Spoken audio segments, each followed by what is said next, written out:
pour le grand écran. Pour voir tous les films et pour rêver ensemble, on a tous une bonne raison d'aller au cinéma.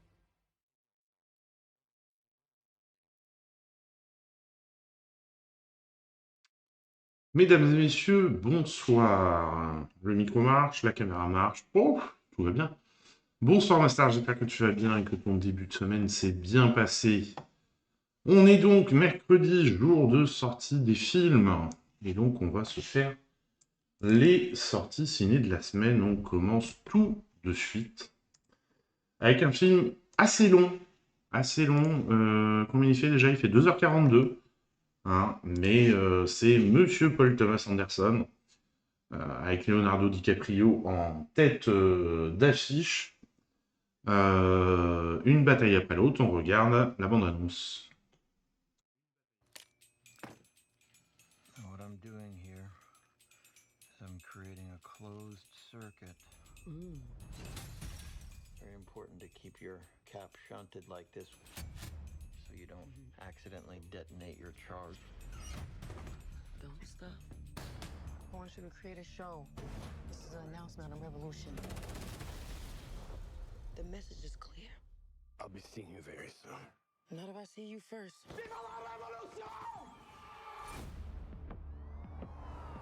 For bringing justice to the vigilante group known as the French 75, we are here to award Stephen Lockjaw with the Medal of Honor. You have to understand, Willa. Me and Mom used to run around and do some real bad shit. They got hurt. Now they're coming after us. I'm sorry. I didn't ask for this. That's just how the cards were rolled out for me. It's not cards. You don't roll cards. It's dice. Dad, what is wrong with you? You're right. Let's go. I got a tunnel. Oh, what's going on? I need a weapon, man. All you got is goddamn nunchucks here. You know where I can get a gun?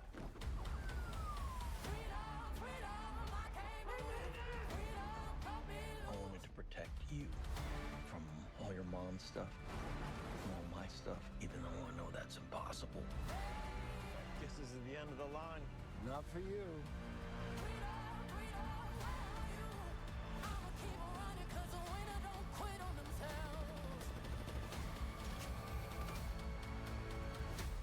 Whoa, who's this?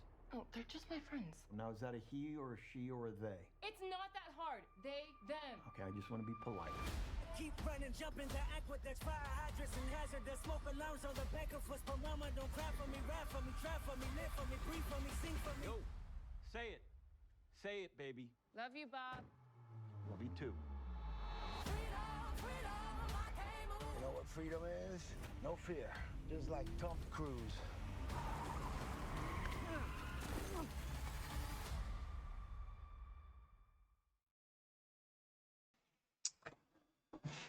Et voilà, ça bouge. Normalement, chez Paul Thomas Anderson, il doit y avoir une critique de la société américaine, normalement. Donc, sacré casting, hein, sacré panel d'acteurs quand même. Hein. Parce que... alors, attendez que je fasse ça. DiCaprio, Del Toro, Teyana Taylor, Sean Penn, Regina Hall, Chase Infinity. Déjà, rien que là, il y a du lourd. Hein. Il s'est fait plaisir. Alors, qu'est-ce qu'on nous dit sur le film? L'adaptation libre de Pynchon. Une bataille après l'autre s'inspire très librement du roman Vinland de Thomas Pynchon. Paul Thomas Anderson n'en est pas à son coup d'essai avec cet auteur puisqu'il avait déjà adapté Inherent Vice. J'adore la fiche d'Inherent Vice. Elle est très jolie. Je crois que je l'ai dans les stocks. Il faudra que je la mette un jour derrière. Et très joli film. À noter que le réalisateur n'a pas voulu être fidèle à la lettre du livre. Ici, il a pris le squelette narratif. Un homme traqué par l'État, un groupe rebelle, la paranoïa des années Reagan, mais il l'a transformé en une comédie action épique. Leonardo DiCaprio décrit d'ailleurs le film comme une fable politique, mais avec l'énergie d'un cartoon.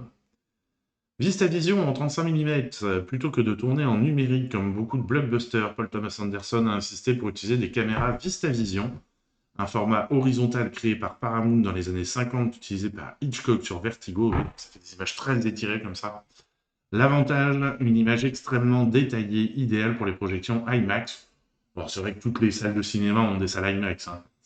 Cela a exigé une logistique lourde, caméras rares, pellicules chères et un développement coûteux, mais le réalisateur voulait que son film conserve le grain organique de la pellicule, même dans les séquences d'action les plus spectaculaires.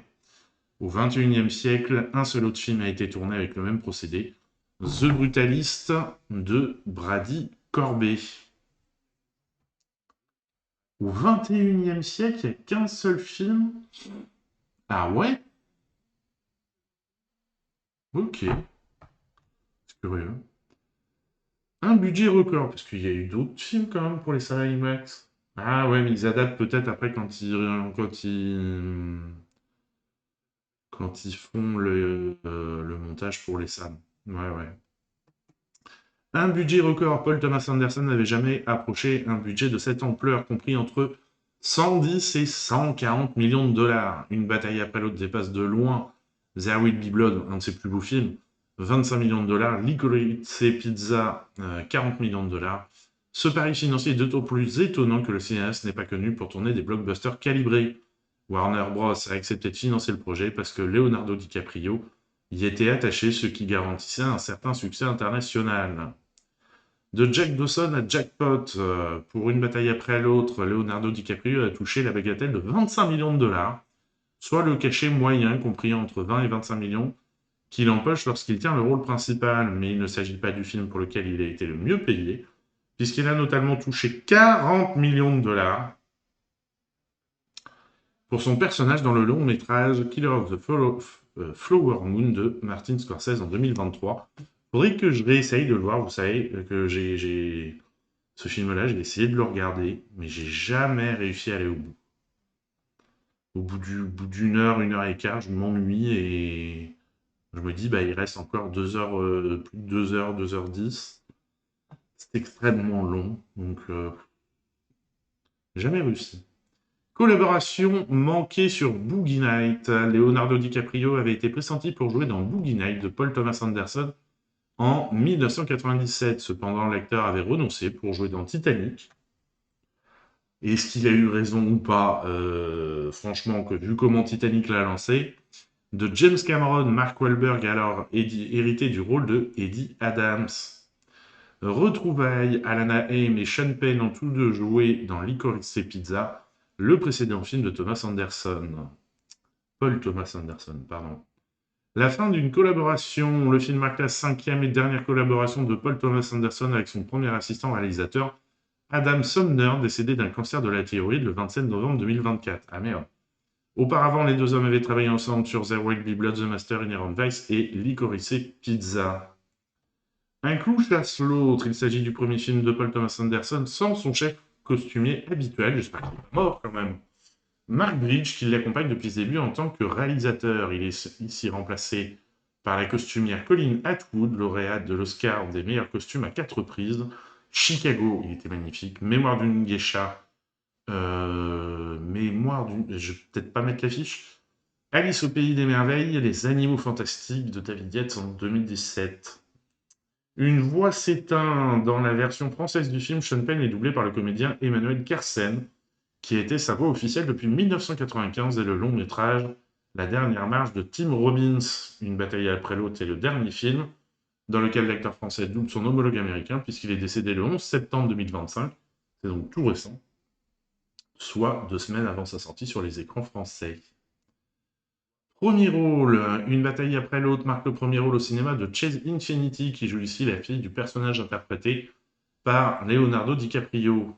Auparavant, la jeune actrice n'avait tenu qu'un rôle récurrent dans la série Presumed Innocent aux côtés de Jake Gyllenhaal et Ruth Negga. Ah ouais, c'est marrant parce que son visage me disait quelque chose, mais j'ai jamais vu Presumed Innocent. Donc, c'est pas là que je l'ai vu. Ok, bon. Et bien, bienvenue dans le grand monde. Après le grand monde de la série, le grand monde du cinéma. Réunion au sommet, une bataille après l'autre réunit 3 acteurs récompensés aux Oscars. Leonardo DiCaprio pour The Revenant. Oh, il était magnifique celui-là. D'Alejandro González Iñárritu en 2015, qui lui permet de décrocher le titre de meilleur acteur. Benicio del Toro pour Trafic de Steven Soderbergh en 2001. Bon, en même temps, oui, là, on est sur des films qui sont devenus des classiques. En tant que meilleur acteur dans un second rôle, et Sean Penn, vainqueur à 2 reprises de l'Oscar du meilleur acteur, pour Mystic River, oh là, qu'est-ce qu'il était beau, de Clint Eastwood en 2004, et Milk de Gus Van Sant en 2009, c'est pareil, très beau film. Très très beau film, mais en même temps, Sean Penn, est-ce qu'il a fait un seul mauvais film? Je ne pense pas. Un long travail de préparation, Paul Thomas Anderson a entamé les repérages plusieurs années avant de démarrer le tournage du film. Il a été épaulé dans cette tâche par sa chef décoratrice Florencia Martin et par le régisseur d'extérieur Michael Glazer. Ce travail long et nécessaire a permis au cinéaste d'enrichir le récit. Pour la productrice Sarah Murphy, le but était surtout de mettre en avant plusieurs sites. Un entraînement intense pour Leonardo DiCaprio. Ils nous en dit sur ce film. Pour préparer son rôle dans Une bataille après l'autre, Leonardo DiCaprio a suivi un entraînement physique rigoureux. Inspiré par les révolutions intenses du personnage, l'acteur a passé 6 mois à s'entraîner aux arts martiaux et à la course en montagne. Ce régime strict lui a permis non seulement de se transformer physiquement, mais aussi d'entrer mentalement dans la peau d'un homme prêt à tout pour retrouver sa fille. La bataille du montage final, la première version d'une bataille après l'autre, durait près de 3 heures. Ça va. On a juste... Alors, Warner craignait que cette longueur limite les séances en salle, ce qui est vrai. Après de longues négociations, le film devrait sortir à 2h30. En réalité, c'est 2h46, donc, tant qu'à faire, il pouvait mettre 3 heures. Hein. Paul Thomas Anderson aurait accepté certaines coupes, mais réservé son montage intégral pour une potentielle version Director's Cut en Blu-ray streaming. Une scène de combat impressionnante, une des scènes les plus mémorables d'une bataille après l'autre, se déroule lors d'une course-poursuite intense à travers un marché bondé. Pour cette scène, l'équipe de cascadeurs a dû coordonner une livraison avec des dizaines de figurants en ébullition, tout en capturant l'énergie frénétique du roman original de Thomas Pynchon. Le réalisateur a insisté pour tourner en décor réel avec des caméras portables, capturant chaque mouvement afin de donner au public l'impression d'être en plein cœur de l'action. Un tournage fleuve. Le film a nécessité 7 mois de tournage à travers la Californie, Eureka, Arcata, Sacramento, Stockton, San Juan Bautista, San Diego, Los Angeles, Borrego Springs et le Texas, El Paso, le fameux. Controverse. Le film a été au cœur d'une polémique lorsqu'un campement de sans-abri à Sacramento, en Californie, a été évacué pour les besoins du tournage. Toutefois, il s'agit d'un protocole standard lorsqu'un permis est délivré pour un événement ayant lieu dans un espace public de la ville. Sans doublure, les comédiens du film ont effectué eux-mêmes la majorité de leurs cascades. Pour la scène au cours de laquelle son personnage saute du haut d'un immeuble, Leonardo DiCaprio a répété pendant environ 1 semaine sous la supervision du chef cascadeur Brian Machelet en collaboration avec Paul Thomas Anderson. Eh bien, moi j'ai hâte de le voir ce film. J'ai vraiment hâte de le voir. Allez, on change d'ambiance avec le film suivant. Si on veut bien voir l'affiche, merci. Rembrandt. Avec Camille Cotin et Romain Duris, on regarde la bande-annonce. Aimez-vous encore votre femme? Je vais vous dire. Je l'aime comme je ne l'ai jamais aimée. Je sais, tu voudrais des phrases, mais il n'y a pas de phrases. C'est quoi l'idée? Vous rappeler à l'ordre? Pourquoi Rembrandt? Elle seule pourrait vous dire. Tu m'obliges à me battre contre toi. Alors qu'on devrait mener cette bataille ensemble.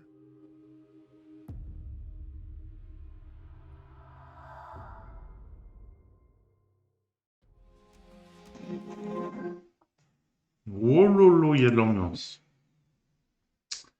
Il y a une sacrée ambiance. Hop. Alors, qu'est-ce qu'on dit sur ce film? Retour au présent. Rembrandt est le 4e long métrage réalisé par Pierre Schoeller.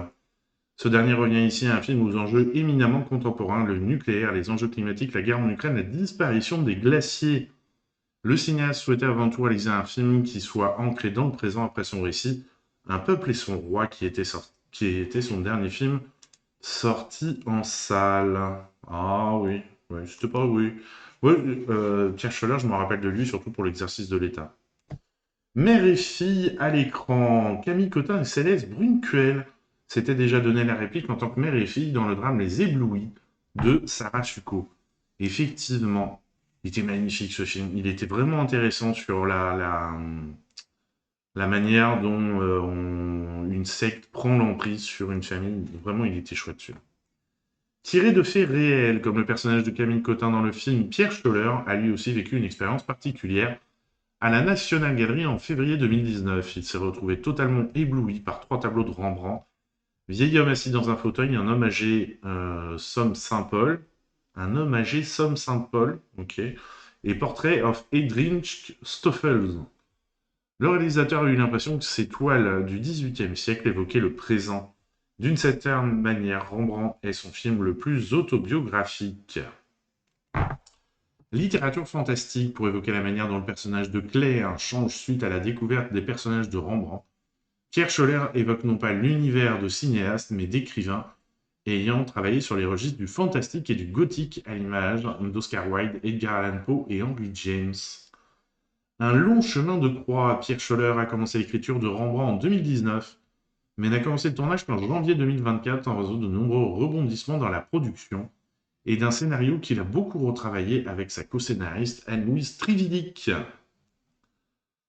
Du CNRS au cinéma, le chercheur David Faranda, directeur de recherche CNRS, au CNRS, en sciences du climat au laboratoire LSCE de l'Université de Paris-Saclay, interprète ici le rôle d'Orazio, un scientifique qui lui ressemble. Il a par ailleurs collaboré à l'écriture de quelques scènes du film. La National Gallery sur grand écran. Avant Rembrandt, d'autres films ont été tournés à la National Gallery de Londres, à l'image de Skyfall de Sam Mendes ou le documentaire National Gallery de Frédéric Wiseman. Occasion manquée, Pierre Scholler et Camille Cotin avaient failli travailler ensemble sur le précédent long-métrage du cinéaste, Un peuple et son roi, mais le cinéaste ne l'avait finalement pas retenu sur ce projet. Un décor de cinéma, plusieurs scènes du film, notamment celle qui montre le personnage de Romain Duris, en train de donner un cours à des étudiants, ont été tournés dans les locaux de l'Université Paris-Saclay en février 2024. Un autre casting, à l'origine le casting du film était totalement différent, puisque Sandrine Kiberlin et Mathieu Amalric avaient été retenus pour les 2 rôles principaux. Ils ont finalement ensuite été remplacés par Camille Cotin et Gilles Lelouch, et enfin ce dernier s'est retiré du projet, le rôle est revenu à Romain Duris. Oui, passer de Sandrine Kiberlin et Mathieu Amalric et Camille Cotin et Romain Duris, bon, après ça fait quand même des jolis couples de stars, hein, mais c'est pas les mêmes. Enfin, à mon sens, c'est quand même pas tout à fait les mêmes personnalités. Allez, on passe à une comédie sociale, comédie grinçante, comédie noire que j'ai beaucoup aimée. Classe moyenne, hein, dont on regarde la bande-annonce. Ah, Philippe, installez-vous, faites comme chez vous. Ah, c'est marrant que vous disiez ça parce que justement, il se trouve que cette maison est à moi et que vous ne payez pas de loyer.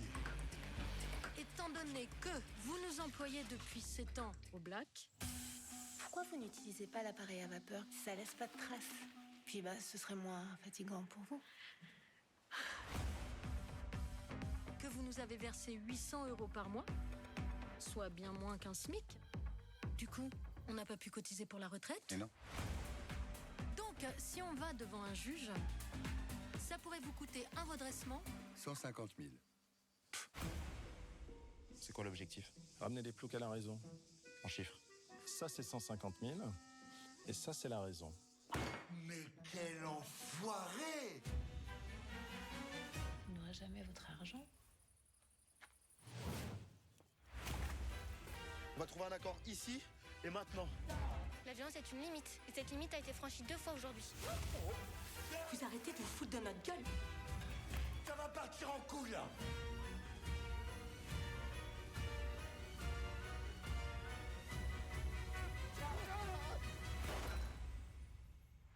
Donc vous croyez que vous pouvez nous congédier comme ça, comme des boniches? On vous a simplement demandé de faire votre travail. Après, si vous aviez pas envie d'être gardien, fallait y penser plus tôt. Et effectivement, ça part en couille, comme le dit le personnage de Cadmerade. Alors, qu'est-ce qu'on nous dit sur le film? Cannes 2025, le retour. Classe moyenne a été présentée à la quinzaine des cinéastes au Festival de Cannes 2025 comme Douche froide en 2005. Anthony Cordier. Alors, attendez, Douche froide. Ah ouais. Non, ça ne me dit rien. Anthony Cordier se rappelle, il y a 20 ans, on venait vraiment de nulle part, les acteurs étaient inconnus, c'était un film fauché, qui était mon premier film, le premier film du producteur, le premier film du chef opérateur. Oui, le premier film de tout le monde, quoi. Là, il manque le premier film de qui? Voilà. Premier film, on a compris, premier film du producteur, on a compris, premier film, là, il manque de qui? Et parce qu'après, on a du chef opérateur, bon. C'est une belle surprise d'être à nouveau sélectionné à la quinzaine, de se dire que 20 ans plus tard, j'ai encore la chance de tourner. Une satire venue d'un jeu de massacre, classe moyenne, est tirée d'un scénario original de Jean-Alain Laban et de Steven Mitz, déjà empreint de cruauté sociale. Anthony Cordier et sa co-scénariste Julie Père l'ont adapté en conservant cette noirceur, tout en leur ramenant vers leur univers personnel, avec des personnages tous animés par un désir de transformation sociale. Le réalisateur précise « Ce qui m'intéressait, c'est que tous les personnages soient animés par la même passion. Ils veulent changer. Nadine et Tony veulent changer de condition et devenir riches. Laurence veut devenir une actrice enfin respectable. Garance veut changer de nom et apprendre à pleurer. Philippe veut être reconnu comme méritant. Quant à Mehdi, il veut évidemment changer de classe sociale. » Je sais pas, moi, Mehdi, s'il veut changer. Moi, à mon sens, si... ouais. Si, oui. Il veut surtout se faire accepter. Oui, effectivement, changer de classe.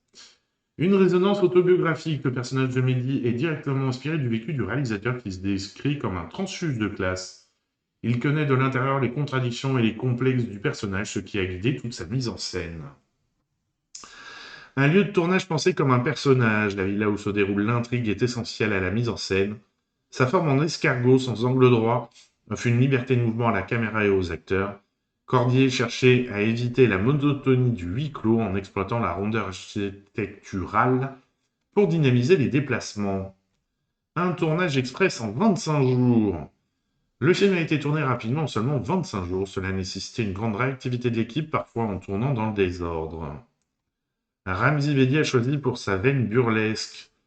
Dans le rôle de Tony Azizi, un personnage pathétique et maladroit a été adouci grâce à Ramzy choisi pour son côté clown. Il a permis d'injecter une dimension burlesque, même dans les scènes les plus dramatiques. Le cinéaste confie « Je pense que Ramzy a aujourd'hui des envies différentes et on a le sentiment qu'il se rend disponible pour, disons, le cinéma d'auteur. Le personnage de Tony pouvait être pathétique, mais c'est un prolo qui picole, qui est incapable d'accomplir correctement la moindre tâche, qui provoque l'incident, qui va tout déclencher. » Retrouvailles et de 4, ou retrouvailles pour la 4e fois, quoi.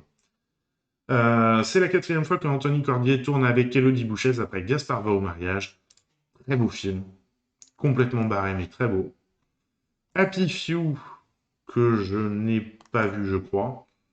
Et la série OVNI. Le metteur en scène explique son personnage était un peu effacé dans le scénario d'origine. Je tenais à ce qu'elle soit autre chose qu'une bourgeoise un peu snobidarde. Sur le tournage, il fallait passer le curseur au bon endroit, que la condescendance de son personnage se dissimule derrière son élégance.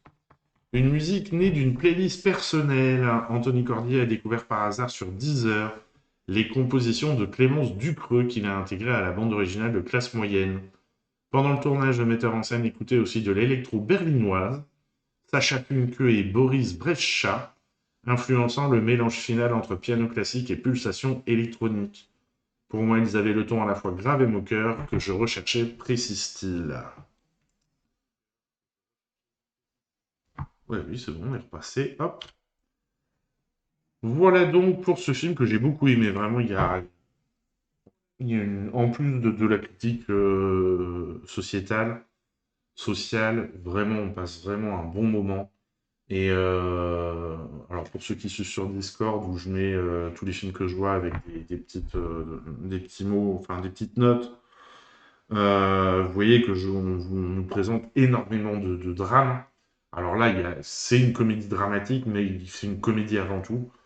Et ça fait vraiment du bien d'avoir des comédies bien écrites comme ça, bien loin de il n'y a pas de réseau dont on a pu parler cet été, ou des choses comme ça.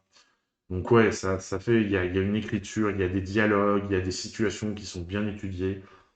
Bon, puis il y a un casting qui est excellent. La scène de fin est juste horrible, mais on peut pas s'empêcher de rire. Donc vraiment, ouais, un très beau film. Allez, on passe au film suivant, qui est aussi un très beau film dans son genre, mais beaucoup plus dur. On vous en avait parlé avec Louis au dernier Café du Cinéma, où on disait ce serait pas étonnant qu'au moment de sa sortie, il y ait une interdiction. Et effectivement, il a subi une interdiction, interdit au moins de 12, ce qui est totalement normal, hein, on va pas se mentir, parce que vraiment, il est beau, il est poignant, il porte le message et la vie de Muganga à l'écran. Pas de Muganga d'ailleurs, de ce médecin à l'écran. Mais il est quand même relativement dur. Muganga, celui qui soigne, on regarde. Ça m'a bouleversé. Je viens. Je comprends pas, vous venez où? À peine 15 jours. Je viens. Le docteur Kadir est venu de Belgique pour vous soigner. Toutes ces femmes attendent pour être opérées? Certaines n'ont nulle part où aller. Elles sont considérées comme impures.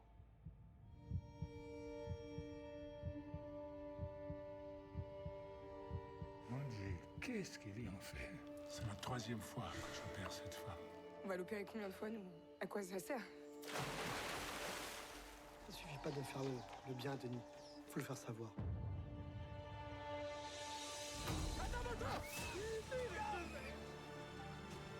Toutes ces atrocités se déroulent autour de nous. Tout ce chaos est extrêmement lucratif. Le viol est devenu une arme à bas coût. Le corps de la femme est un champ de bataille. Il faut toujours répondre à la haine par l'amour.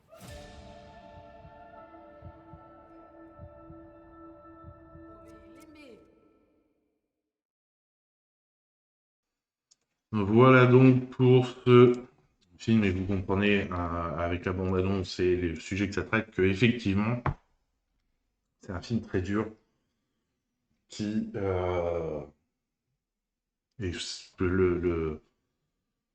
même si on ne voit pas beaucoup, ouais, il y a quand même quelques scènes qui sont difficiles en termes de viol. Et même si on ne le montre pas clairement, enfin, c'est toujours ce dont je parle régulièrement.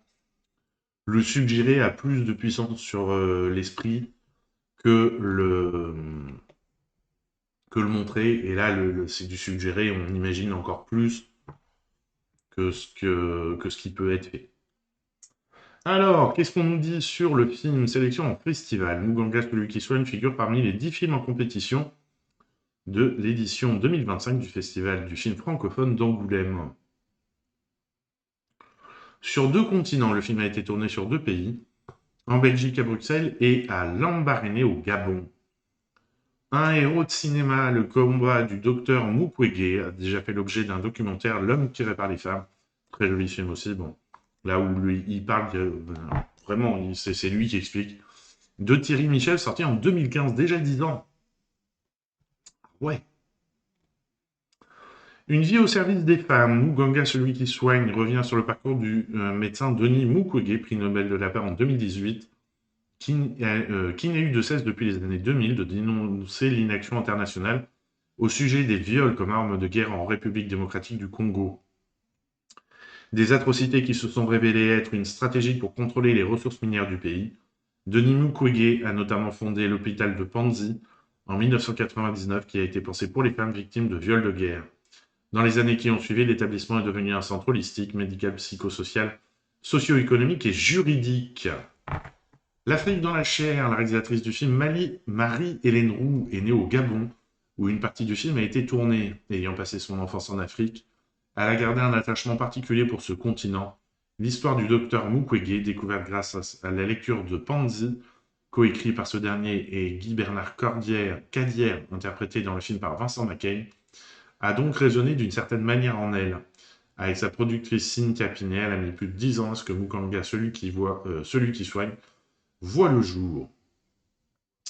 Investissement pour le rôle du docteur Mukwege. Marie-Hélène Roux avait depuis longtemps en tête Isaac de Bancolé, notamment pour sa connaissance du continent africain.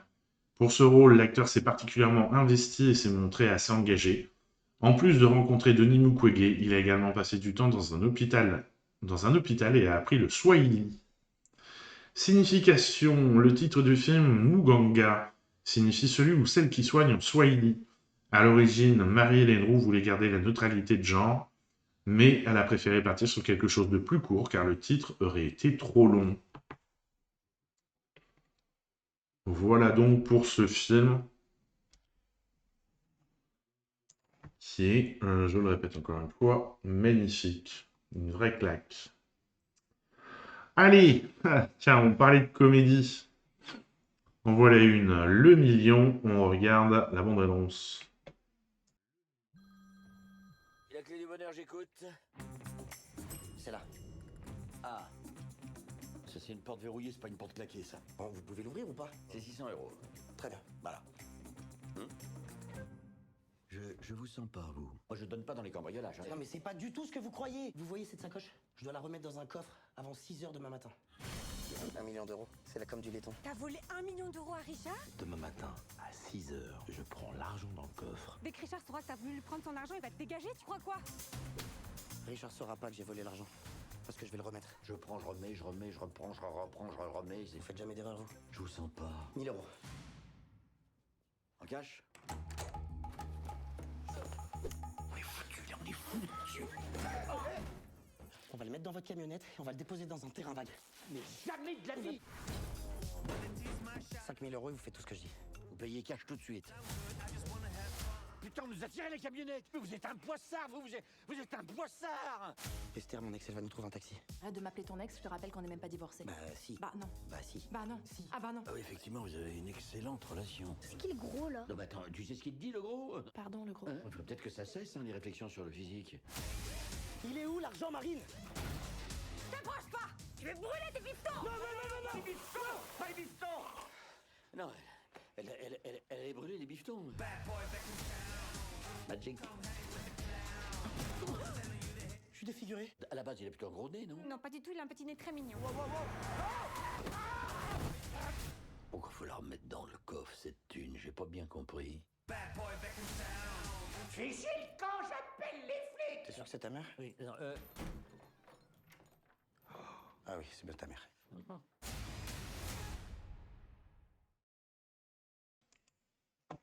Voilà, bah typiquement... Ouf. Je suis moins attiré que... Sur bande-annonce, hein, bien entendu. Je suis moins attiré que le classe moyenne. Voilà. J'ai un clavier qui fait du clavier d'il y a 30 ans, là. C'est bon, il faut changer. Allez, qu'est-ce qu'on nous dit sur le film? La longue attente d'un deuxième film, Le Million, le deuxième long métrage de Grégoire Vigneron, après Sans laisser de traces, sorti en 2010. Benoît Gimel. Ah, si, hop. Si, je me rappelle, oui. Outre-Tourné surtout travaillé comme scénariste, notamment aux côtés de son ami Laurent Thierry. Voilà, autre chose. Molière, Le Retour du Héros, quoique Le Retour du Héros n'était pas génial. Le cinéaste se rappelle, un ami réalisateur m'a appelé un jour en me proposant d'écrire avec lui une comédie, un buddy movie, pour un acteur avec lequel il avait fait plusieurs films. Il m'a dit, c'est toi qui réalises, parce que moi, personne ne m'attend en comédie. Le sujet, c'était 2 types, la nuit dans Paris, c'était tout. Le film s'est finalement monté autrement, mais j'ai gardé le sujet. Oui, bah en même temps, 2 types dans la nuit, tu peux bien en faire à peu près ce que tu veux. Je l'ai développé avec Julie Ponsonnet, ma co-scénariste. 2 types ont la nuit pour remettre 1 million d'euros dans un coffre. On a bien avancé le scénario, puis je l'ai terminé avec ma seconde co-scénariste. Ils s'y sont mis à 3 pour écrire ça. J'ai essayé de monter le film depuis quelques temps, quand Olivier Delbosque en a entendu parler. On se connaissait de longue date, du temps des films de Laurent Thierry qu'il produisait avec fidélité. Il a fait lire le scénario à Christian Clavier. Un samedi matin, Christian m'a appelé, il voulait faire le film. Le choix de Ryan Bensetti. Christian Clavier venait de tourner avec Ryan Bensetti et a soufflé son nom à Grégoire Vigneron. Le réalisateur l'a ensuite rencontré et a été convaincu par son charisme et son énergie. Ce rôle marque un tournant pour Bensetti, fini l'image du jeune premier comique. Il incarne ici un homme mûr, ingénieur, ambitieux et père de famille. Christian en double rôle grâce à l'IA. Christian interprète non seulement Hippolyte le serrurier, mais aussi sa propre mère. Pour cette prouesse, l'équipe n'a pas choisi le déguisement traditionnel façon Père Noël est une ordure, mais a eu recours à l'intelligence artificielle, résultat un personnage hybride créé à partir de Christian Clavier et de l'actrice Maria Verdi, donnant vie à une actrice virtuelle inédite. Que je vous dise, grâce à cela, on touche à la modernité du cinéma. Je sais que les gens qui ont vu la bande-annonce pensent que je me suis grimé pour ce personnage, mais c'est la machine qui a tout fait. Je n'ai plus eu qu'à poser ma voix au doublage. Bah, pourquoi t'as pas demandé à l'IA de le faire? Une ambiance à la Ocean's 11.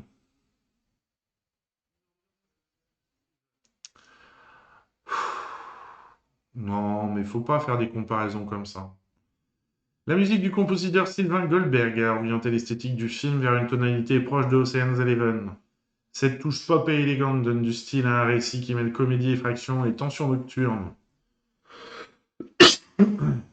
Vigneron voulait un thriller comique, lumineux et rythmé, qui évite la noirceur tout en gardant la tension.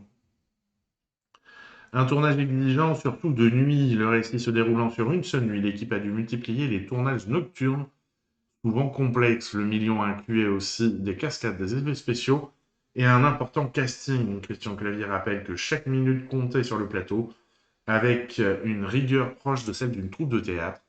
Le tournage a donc été une véritable course contre la montre à l'image de l'histoire du film. Un méchant taillé sur mesure pour Gilles Cohen. Le rôle de Richard, patron de BTP cynique et manipulateur, a été confié à Gilles Cohen. Vigneron le connaît depuis leurs années au Cours Florent, où Cohen était metteur en scène et lui acteur. Ce lien ancien a nourri leur collaboration. À l'écran, Cohen apporte son charisme froid et inquiétant, renforcé par sa voix grave et son regard perçant. Le réalisateur explique qu'il fallait un antagoniste crédible, presque effrayant, capable d'avoir l'incendant sur Stan. Hors caméra, Cohen est pourtant décrit comme sensible, attentionné, à l'opposé de son personnage. Il a longuement travaillé ses scènes pour faire de Richard un méchant moderne, incarnation du cynisme et de l'avidité liée au monde des affaires. Et voilà donc pour ce film. Par curiosité... Ah ouais! J'allais dire, par curiosité, je vais aller voir les critiques presse. Je vous le mets parce qu'autrement, vous n'allez pas me croire. La presse ne s'est pas déplacée pour le film. Critique spectateur, photo, il n'y a pas critique presse.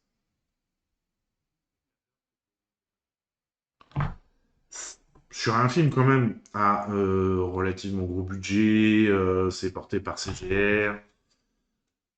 Waouh, qu'il n'y ait pas du tout de presse, c'est choquant. C'est vraiment choquant. Allez, on passe au film suivant, un documentaire qui nous emmène en Palestine. Enfin, qui nous emmène. Oui et non, vous allez voir. Put your soul on your hand and walk, on regarde la bande-annonce. Hello, how are you? I'm so happy to see you. Where are you now? Plaza. This is my neighborhood. No one lived here or here or here. I decided to go to Cairo in order to cross through Rafah, but I couldn't because all the roads to Gaza were blocked. Instead, I started filming Palestinian refugees who were just arriving from Gaza. Through one of them, I came to know Fatem. How old are you? I'm 20. I am a photographer. I saw your photos.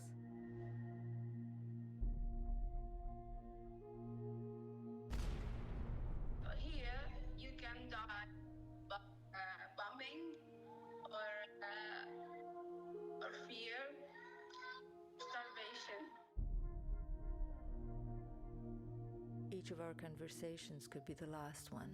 So every time we connect, and I can see her face, it feels like a miracle. Now, my biggest dream to have one chicken and one chocolate.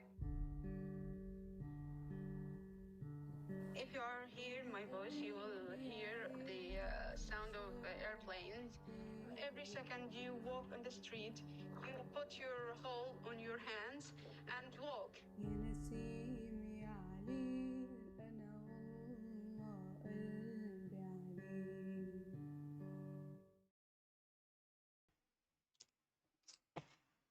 Voilà donc pour cette bande-annonce très beau film, très prenant. Et on a vraiment ce qu'on suit au fur et à mesure donc des échanges qu'elles ont. C'est ça qui est filmé.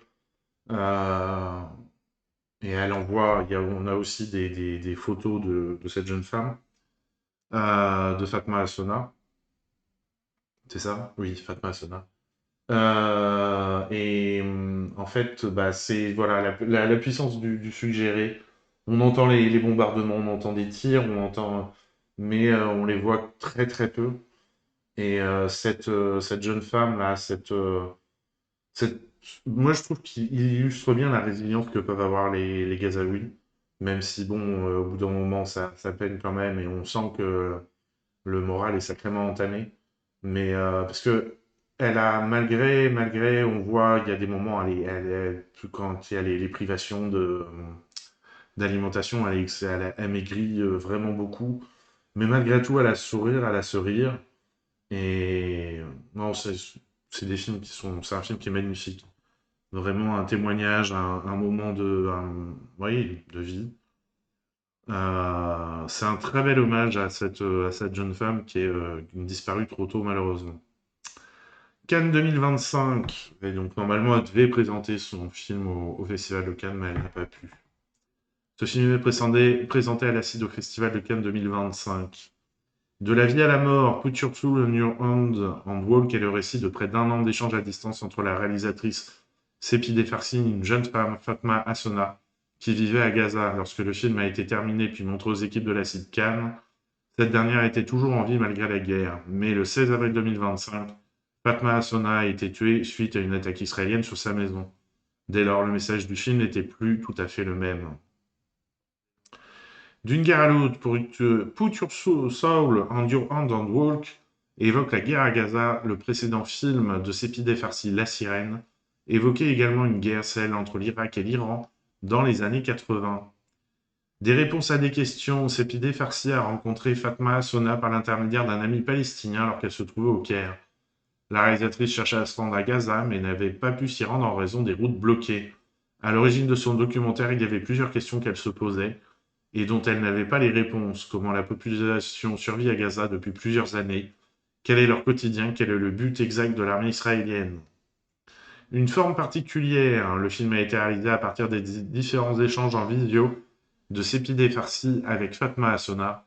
Ce n'est pas la première fois que la réalisatrice utilise une forme singulière pour l'un de ses films, puisque son long métrage Téhéran sans autorisation avait été tourné avec un téléphone portable. Effet miroir, par plusieurs aspects, Sepideh Farsi s'est retrouvée dans le parcours de Fatma Asona. Comme elle a également fabriqué des images sur les différents événements qu'elle subissait dans son pays. En outre, la cinéaste s'est également retrouvée dans la sensation d'enfermement de la jeune femme qui n'a jamais pu sortir de Gaza. À ceci près que la réalisatrice était là quant à elle exilée de son pays d'origine, l'Iran, et qu'elle ne pouvait plus y retourner. Une image verticale à l'écran, le téléphone de Sepideh Farsi sur lequel apparaît Fatma Asona est à la verticale. Il ne s'agit pas d'une coquetterie de la part de la cinéaste, mais bien d'un choix qui a une réelle importance dramatique puisque la réalisatrice souhaitait qu'il y ait d'autres éléments à droite et à gauche du cadre, notamment une partie de son écran d'ordinateur en arrière-plan. Cela permet de créer du contexte et du relief dans l'image. Les premiers mois, Put Your Soul on Your Hand and Walk regroupe les échanges entre Sepideh Farsi et Fatma Asona sur une période qui s'étire du 24 avril 2024 à début novembre de la même année. Après l'annonce de la mort de la jeune femme, la réalisatrice a toutefois tenu à ajouter leur dernière conversation au montage du film. Une aide précieuse face à l'impressionnante quantité de rush collectés, Sepideh Farsi a finalement fait appel à l'une de ses consoeurs, la réalisatrice iranienne Farhanaz Sharifi, qui a fait My Stolen Planet, pour l'aider dans la structure finale de son film. C'est elle qui lui a finalement permis de trouver sa forme définitive. Une chanson pleine de sens. Fatma Asona chante une chanson qui s'appelle Maraji, en français La Balançoire, un texte fort qui a été écrit par une musicienne libanaise d'origine palestinienne juste après l'explosion du port de Beyrouth en août 2020.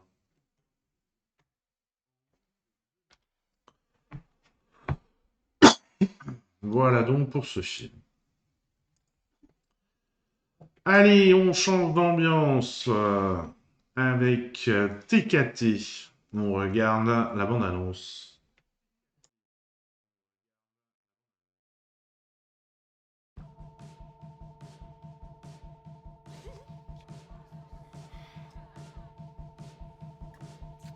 C'est quoi ce truc encore là? C'est ridicule, on dirait une vieille. T'as un souci, chérie? T'inquiète, ça va. Je pensais vraiment qu'on était amis, moi, et que t'étais une fille bien d'ailleurs. Mais je suis une fille bien. Je suis audace. Fous de la paix, cette connasse. Je suis vraiment désolée, j'ai besoin de toi, papa. Ah, c'est bon, on peut rire, non?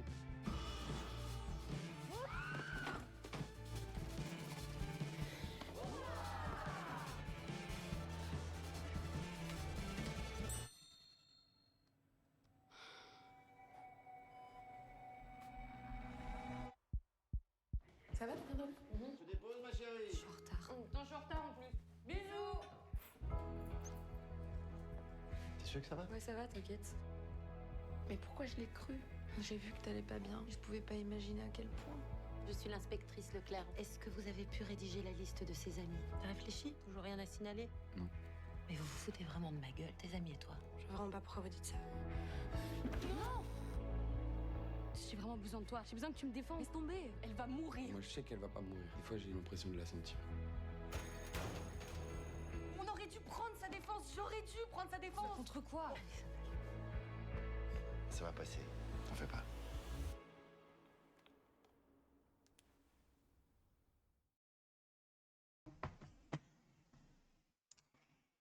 Voilà pour cette bande-annonce. Film qui peut être utilisé pour la semaine du harcèlement, la semaine contre, la semaine du harcèlement, non mais n'importe quoi, la semaine contre le harcèlement scolaire qui a lieu début novembre. Voilà. Touc. Alors, qu'est-ce qu'on nous dit sur le film Testament? Il s'agit du dernier film de la comédienne Émilie Dequesne, décédée le 16 mars 2025. Sélection en festival. Le film est sorti en Belgique en octobre 2024. Par la suite, il a été présenté dans plusieurs festivals en Europe, comme ceux de Tallinn et Luxembourg.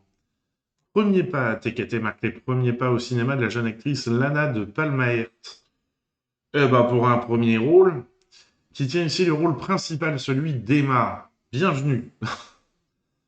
Je me dis toujours, quand tu es une jeune actrice ou jeune acteur, enfin, même pas forcément jeune, mais que c'est ta première fois au cinéma, que tu as un premier rôle comme ça, je me dis putain, L'adolescente est une amie de Nina, la fille de la réalisatrice Solange Sicurel, et c'est ainsi que cette dernière a eu l'idée de lui faire passer le casting. Adaptation pour TKT, Solange Sicurel, et c'est inspiré du roman Tout ira bien d'Elena Tenas, notamment autour de la notion d'enquête qu'utilisait la romancière dans son récit. L'influence des séries. Pour l'image de son film, la réalisatrice cite comme référence des séries autour de la période de l'adolescence, telles que Sex Education et Euphoria. Effet miroir, Émilie Dequesne a été particulièrement concernée par le propos du film, puisqu'elle a elle-même été victime de harcèlement scolaire au cours de son adolescence. TKT a été tournée à Bruxelles à l'été 2023. Crédibilité. Afin de rendre le plus juste le personnage d'Emma, Solange Sicurel a rencontré de nombreux adolescents qui lui ont expliqué plusieurs situations de harcèlement. Par la suite, la réalisatrice a rassemblé ces différents témoignages pour créer son héroïne. Enfin, de manière à ce que le rendu le plus crédible possible, les dialogues ont... Il manque quelque chose là. Enfin, de manière à ce que le rendu soit le plus crédible possible, il manque un verbe, tout à fait. Les dialogues ont fait l'objet d'une relecture attentive de la part de la fille de la cinéaste, ainsi que des différents comédiens et comédiennes du film. D'utilité publique, avec TKT et Laurence Sicurel souhaitait toucher les adolescents d'aujourd'hui et les sensibiliser au fléau du harcèlement scolaire. En amont de sa sortie en Belgique, le film a ainsi été montré lors de nombreuses avant-premières dans les écoles. En outre, la production du long-métrage a même participé à la création d'un dossier pédagogique pour le public scolaire. Abréviation, le titre du film est une abréviation utilisée par de nombreux jeunes dans les messages pour signifier « T'inquiète ». Un mot que le personnage principal du film, Emma, répète comme un leitmotiv afin de rassurer son entourage. C'est éclaté, frère. Ça, je sais pas. Allez, film suivant, qui m'a l'air complètement barré. J'ai parcouru vite fait la bande-annonce en préparant l'émission, là. Celle-là, je pense qu'il faut ça. Ouais, je sais pas. On va voir, parce que j'avais pas le son, j'ai passé vite fait comme ça pour voir s'il n'y avait pas des scènes problématiques. Voilà. Je sais pas, je suis curieux. Continental 25, on regarde la bande-annonce.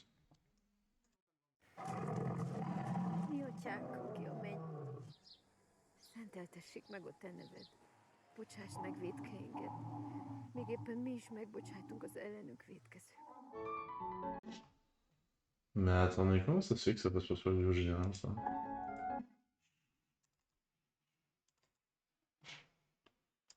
Hop. Attendez, je remets ça là. Stuc. Ouvrir la barre de volume.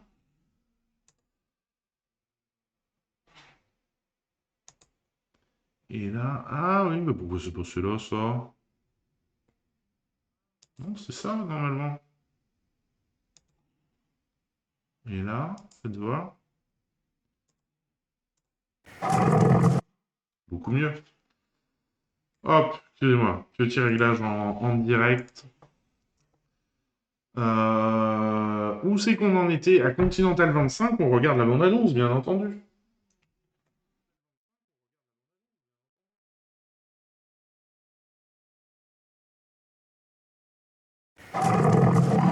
Mi atyánk, aki a menny, szenteltessék meg a te neved.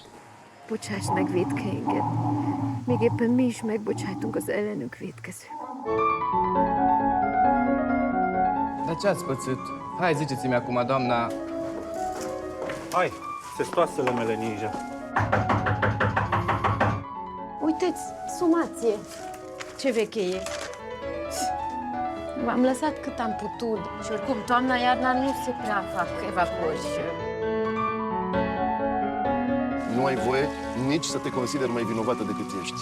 Taci, că te-ai pune mea de câine. Pleacă de aici. Uite, ce m-a ajutat pe mine a fost să fiu un ONG-ul ăsta care se ocupă cu romii de la Pata.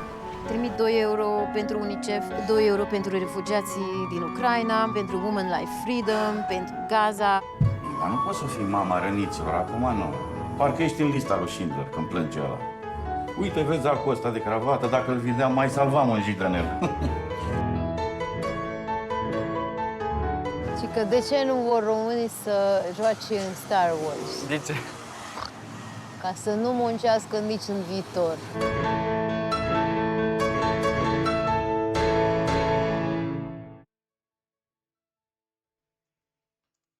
Effectivement, ça a quand même l'air assez particulier. Alors, qu'est-ce qu'on nous dit sur ce film? Haute distinction, Continental 25 a reçu l'Ours d'argent du meilleur scénario lors de la 75e édition de la Berlinale, en février 2025. Genèse. Il y a plusieurs années, Radu Jude a lu dans la presse l'histoire d'un sans-abri qui se suicide suite à une procédure d'expulsion. Un récit qui l'a tant bouleversé qu'il l'a même pitché à HBO Roumanie pour en faire une série télé. Mais le projet ne s'est finalement pas fait. Alors que le fossé entre les classes sociales dans le pays se cause de plus en plus, le réalisateur a décidé de reprendre son idée d'en faire le scénario de Continental 25. Un réalisateur sous influence, Continental 25 est imprégné de l'univers d'Europe 51 de Rossellini, que le réalisateur a revu spécifiquement pour son film. Mais si le parallèle entre le désordre de ces films est évident, Radu Jude a tenté de s'en éloigner comme il le déclare.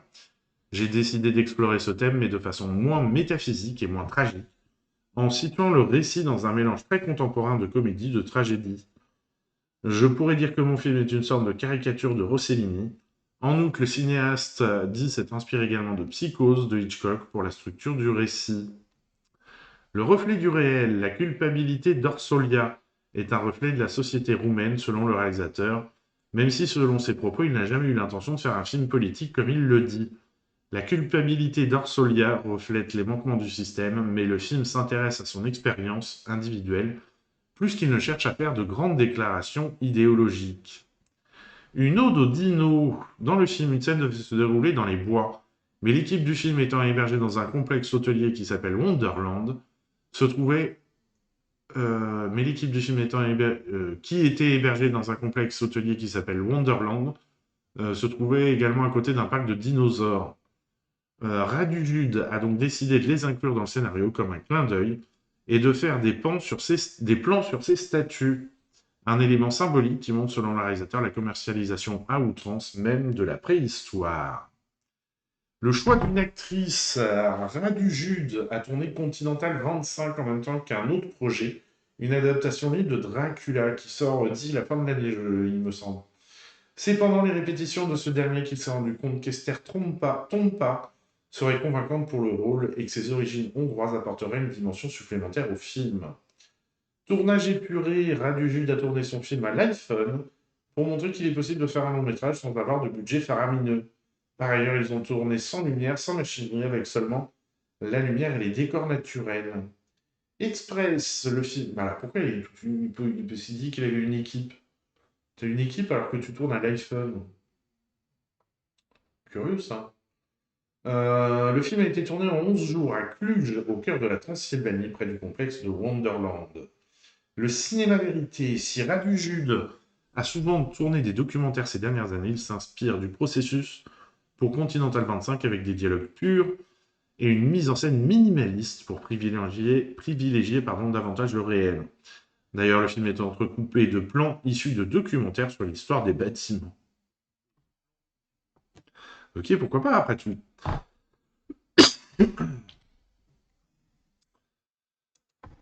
Voilà. Allez, film suivant. On reste dans les pays de l'Est avec Panopticon, dont on regarde la bande-annonce. Sandro, ღმერთს ვერ სადაემალებ. ყველაფერს ხედავ. ოე, ეს თქვენი ხო არა? შენია ბიჭო? არა. რატო რა, ჯვარს არ ატარებ? რაღაცის თმას ვაპირებდი, ხელ ფიქრობ. მე კიდე შინაგანად ბრძნო, ბერობა მინდა.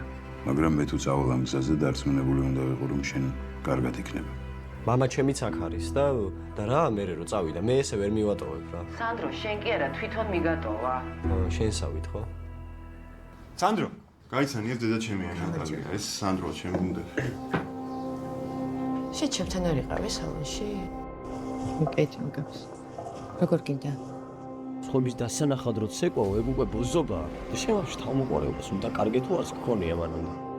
ლოცვასთან ერთად ხო ხელი უნდა გავანძრიოთ, რომ შევებრძოლოთ გარყვნილე. სანდრო, აღარ მოხვიდე. ჩვენი სამშობლო პირველ რიგში გვეკუთვნის ჩვენ, ქართველებს. შევხედე კარგად, ფერიც არ გადევს. შედობა გაქვს? ამჯერადაც აღარ დამტოვა მარტო. ხო მე მგონია რომ მერტი მსჯის. იმიტომ რომ ბევრი ცუდი რაღაც გავაკეთე.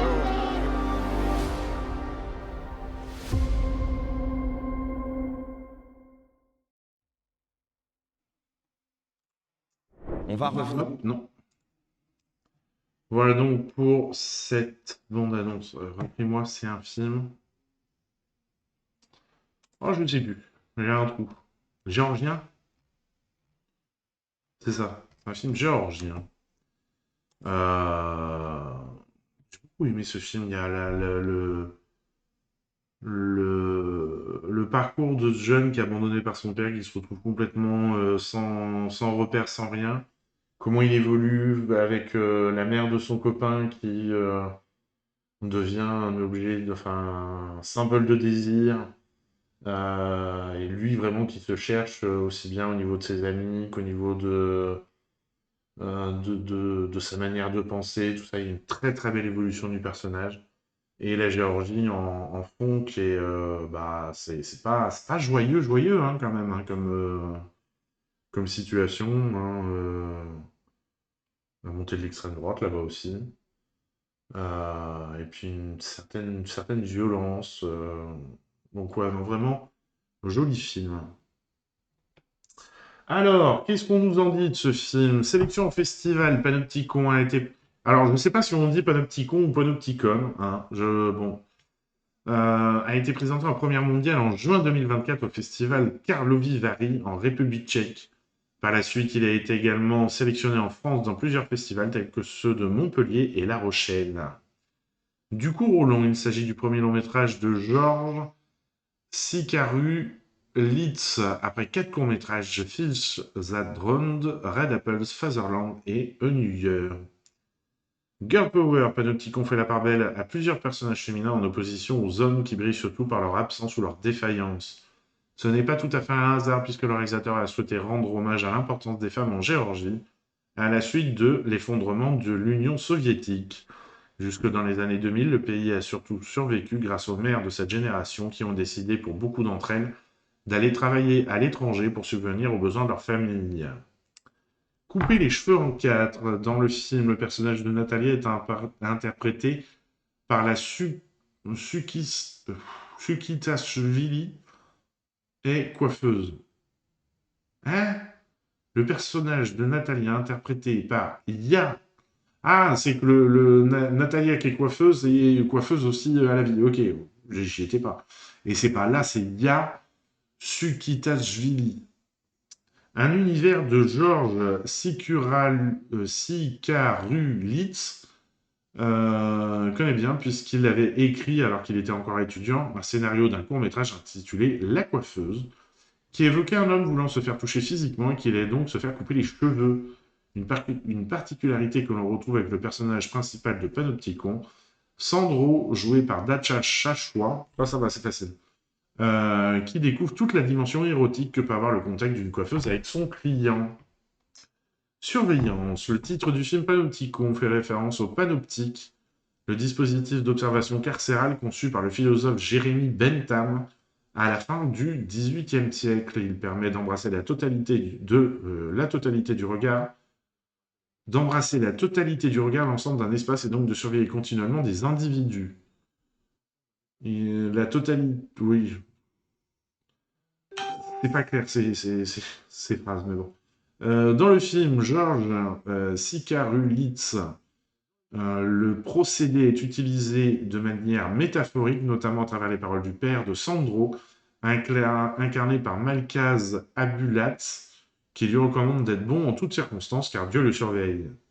Nouvelle vague. Au détour d'une scène, le réalisateur a glissé quelques images en noir et blanc des 400 coups, le classique de François Truffaut. La nouvelle vague s'invite également dans le film par la comparaison des personnages avec différentes figures truffeldiennes. Ainsi, Sandro rappelle Antoine Douanel sur plusieurs points, l'insolence, le rapport aux femmes, tandis que Natalia évoque le personnage de Fabienne Tabar, qu'interprétait Delphine Seyrig dans Baiser volé 1968. Jeunesse cannoise, Panopticon a été développé à la résidence de la Ciné-Fondation du Festival de Cannes, mais également au Torino Script Lab 2019 et au Torino Feature Lab 2020. Voilà, comme ça on sait tout. Et c'est bien. Allez, on reste dans les pays de l'Est, mais ce coup-ci en Ukraine. Avec à 2000 mètres d'Andriy Vka, on regarde la bande-annonce.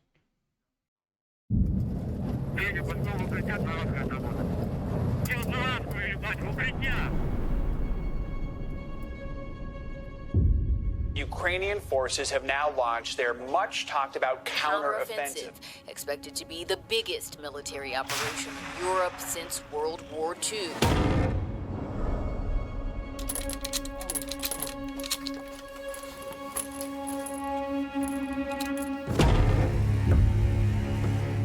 Зараз дамо вліво 100 метрів. Плюс-плюс, Федя. І дохай.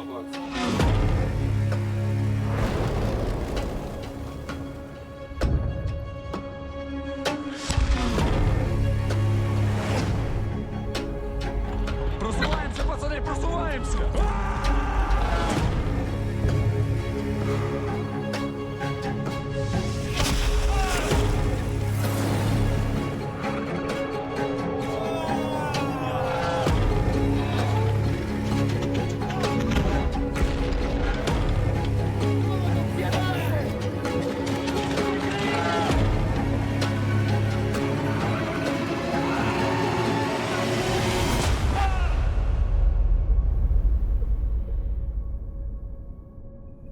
Шева, ну, блядь, улибнись. Ну що ти такий кислий? Ну, Шев. Улибайся, улибаємося, ма. А якщо ця війна буде до кінця нашого життя?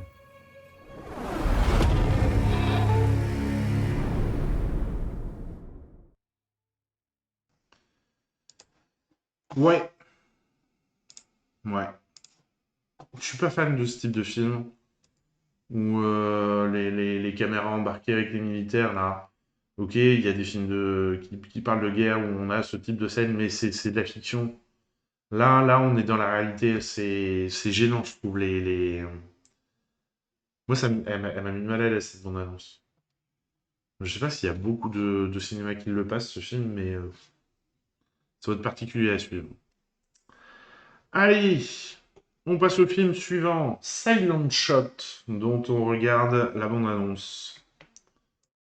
You know, it's a tough industry. People will constantly judge you. Hard work doesn't always pay off. But if you really believe in yourself and you never give up, one day you will make it.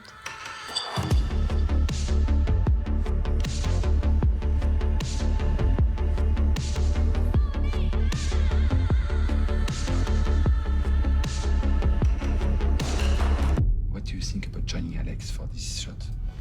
Of course you would have to agree, but I'm sure it's gonna be so much better for this setup. Yeah. Do you mind leaving me alone for a moment? Sure.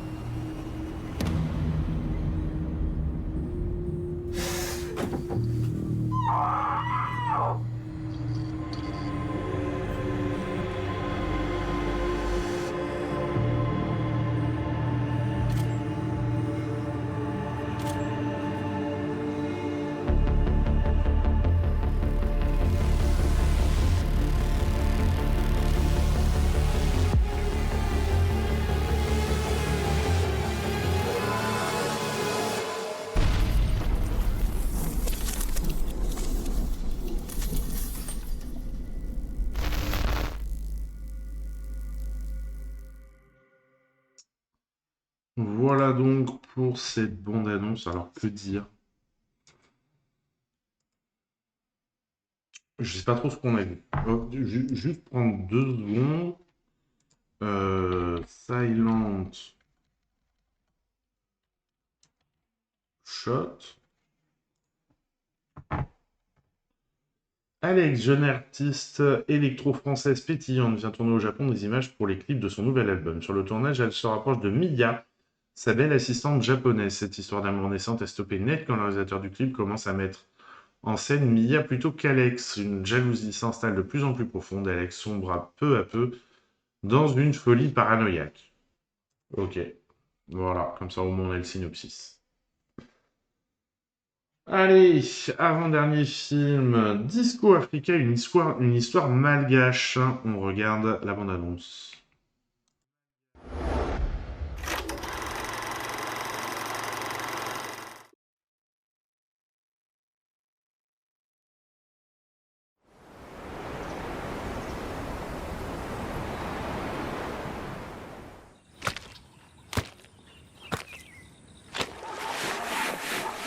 Zambe kumaika sakira marbike to stabla ra pulo le mamutte ikinaran madami sengamre salis tanga irna tamata fonga ang za vitikan marbe skilu to bilisan fulfulaga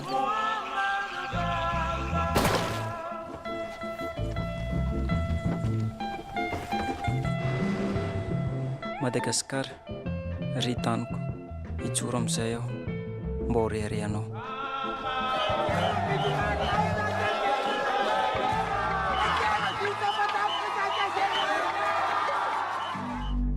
Hagnova zavatra tsy maintsy mila fahasahena. Tamin'ny andronay dia ny muzika amitahana hafatra amin'ny vahoaka mijaly. Mila miditra amin'ny resaka combat sika, hiady sika. Sisy ankoatran'izay misy. Hiady amin'ny gendarme zany tsika. Tokony atao. Tsika tsy afaka hiady amin'ny gendarme zany. Tsika tsy mitovy force amina gendarme. Raha teo iabanao, sakran'izao zava misy teto.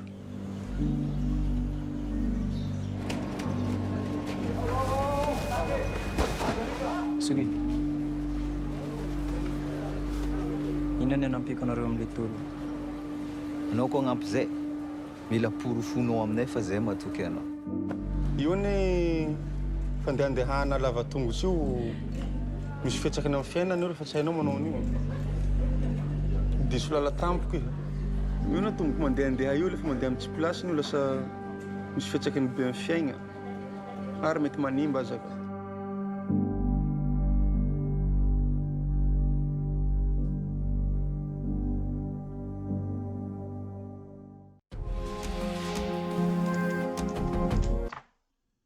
Très beau film où au final on se dit bah, putain en fait on a foutu notre bordel partout et puis là-bas bah, c'est on peut faire quelques parallèles avec le Congo et du sang et de la boue qu'on avait dont on avait parlé qui est lui un documentaire, là on est plus en mode fiction.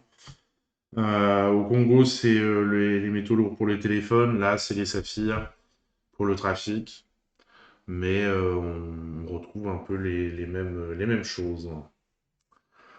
Allez, pour le dernier film, il est temps de lancer l'instant Bollywood.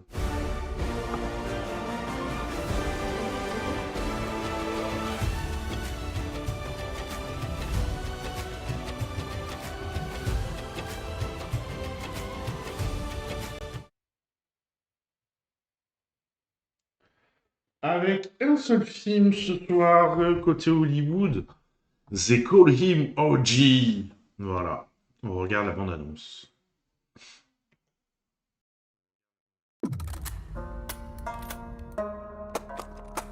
What do you see? A firestorm, and it's coming. Rises in the dawn, tearing the dust as dawn. Rose of the bad and moon, raising all the shooting men.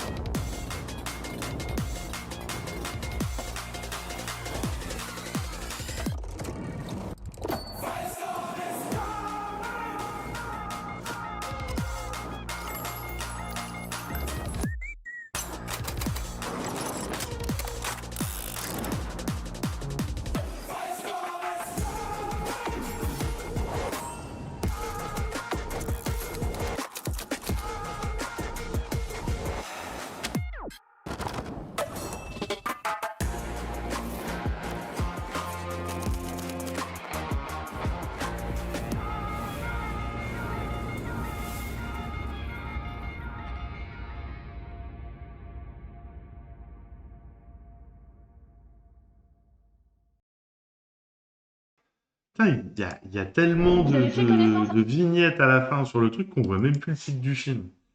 Quelle indignité. Bon, et bien, mesdames et messieurs, nous arrivons à la fin de cette émission. Voilà,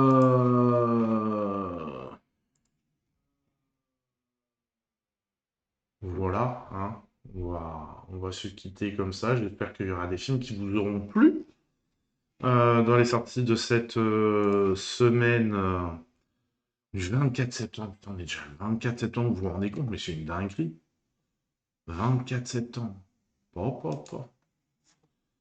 C'est passé trop vite, on n'a jamais été aussi près de Noël, ma foi. En tout cas, moi, je sais qu'il y a des très beaux films que j'ai vus hein, sur cette semaine. Je vous l'ai dit au fur et à mesure. Bonsoir, Michel, j'espère que tu vas bien.